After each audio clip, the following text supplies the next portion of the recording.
বিধানসভা নির্বাচনের আর মাত্র কয়েক মাস বাকি।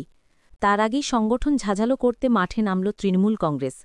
পটাশপুর ২ নম্বর ব্লকের মথুরা অঞ্চলের চাক ভোগী বুথে মঙ্গলবার অনুষ্ঠিত হল তৃণমূলের একটি গুরুত্বপূর্ণ সাংগঠনিক বৈঠক।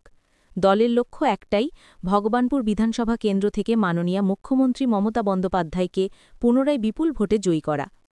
স্থানীয় নেতৃত্বের কথায়, ভোট আসন্ন, এখন থেকেই সংগঠনের প্রতিটি স্তরকে আরও শক্তপোক্ত করে তুলতে হবে।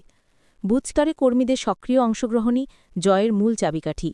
সেই কারণে বুথভিত্তিক কর্মী সংগঠন পুনর্গঠন, নতুন সদস্য সংগ্রহ, সরকারি প্রকল্পের প্রসার এবং মানুষের সঙ্গে সরাসরি যোগাযোগ সবকিছুই এই বৈঠকের মূল আলোচনা ছিল।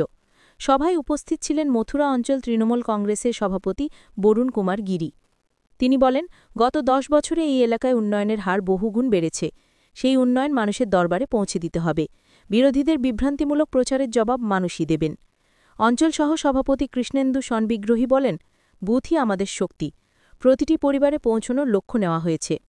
বৈঠকে আরও উপস্থিত ছিলেন বুথ সভাপতি অসিত প্রধান, যিনি কর্মীদের নিয়ে বুথকেন্দ্র ভিত্তিক দায়িত্ব বন্টন ও প্রস্তুতির বিস্তারিত রূপরেখা দেন।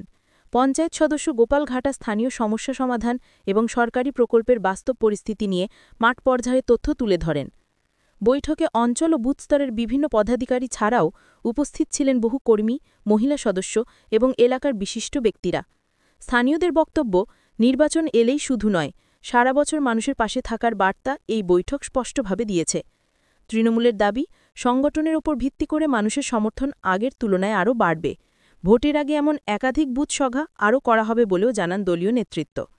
ভগবানপুর থেকে অংশুমান পণ্ডার প্রতিবেদন।